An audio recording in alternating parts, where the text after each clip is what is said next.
right, Lil Wayne did an interview, and I linked the article in the description. And he said a few things, man, that kind of caught my eye. And he says that he never actually finished a rap song, and all his songs are unfinished. And until somebody actually, you know, mix them and engineer them, and then he says that he have to listen to them because he don't really remember the words before he, you know, do the concert or perform them. But that's not really I really want to touch on. He says that he doesn't listen to hip hop, but he loves that hip hop, you know, don't have lyrics, or their lyrics don't have substance no more.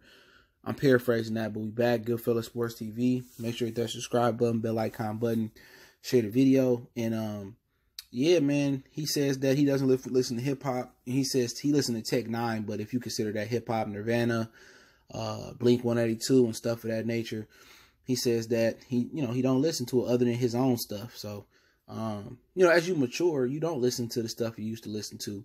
Even if you still listen to hip hop, you know, most dudes from the 90s, they majority listening to their era music. Most people from the 80s listen to their majority of music. So at the end of the day, he maturing. You know, you got to be approaching like 40 now. So, you know, at the end of the day, I can believe it. But then again, he kind of become, I don't know what to call it, trying to look for the proper word. You know, kind of like he lying, you know, because then again, he says he loves the way hip hop is going now, where back in the day, you had to really spit your heart out, but now you can just say whatever you want to say, and people, you can say what you ever say, and it's cool, you know. So if my whole thing about this with Wayne, and you know, people in his era say he the GOAT, even though any real hip hop guy, hip hop people that really know the foundation of hip hop, going back to Melly Mel and Run DMC, KRS-One, you know, anybody that actually know their history, you know, Lil Wayne is commercial. You know what I'm saying? He's commercial as it gets, and his impact is kind of goldish for his era because he's the reason these dudes don't spit with substance. I can remember when Wayne stopped spitting with substance. It's the Carter 3 when he crossed over. I can tell that he stopped listening to hip hop right around the Carter 3. He started spitting shit that made no sense. When people call him the GOAT, like, I listen to it, I'm like, there's no substance to it. And now he basically admitting it. That he loved that you ain't got to come be creative, or you ain't got to make sense, or your music don't have no substance to it. And this is, and these guys like Lil Yachty, Young Thug, Lil Uzi Vert, Playboy Cardi, some of these other mumble rappers out here, you know what I'm saying? They don't have there's no intellect to their music. There's no substance to their music. And of course he would love it because he pretty much pioneered that. He helped pioneer not making sense. You can say what you want to say about Ludacris. He made sense. T.I., it had intellect. Say what you want to say about Jeezy. A lot of shit go over people's head that Jeezy say, but it actually has substance to it. It may not have been the substance where it's food for thought. It might have been street food for thought, but that went over a lot of people's head. You know, but Lil Wayne, I could tell after the Carter 2, that's the last time that he was making sense and he really was spitting his heart out. You could tell it ain't only that he went commercial. When he found out he could say real G's moving silence like lasagna, which makes no sense and people go crazy for it, that's when I got off the boat of hip hop. You know, he's responsible for all these cross-dressing, you know, going both way rappers. Man, he was an openly gay rapper to me. When he kissed Baby, you know, on and said that about Baby on 106 Park, and then Baby was on stage saying I mess with dudes and women too, and then they kissed and people saying that was photoshopped and stuff of that nature, dude.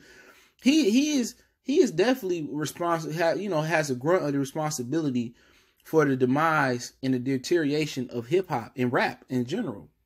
You know, he responsible for usher in that rock and roll style, and he, a lot of other rappers helped too, but he had the biggest influence. You can tell his influence is all over. He poisoned rap. You know, people could say, oh, it was the guys from Atlanta like DJ Unk and them or Little John. But really, when you see all these dudes dressed, they dress like Lil Wayne. They rap like Lil Wayne. Lil Wayne don't have no substance. When Carter 3 kicked in, he didn't make no sense. He had a few songs, I'm Single.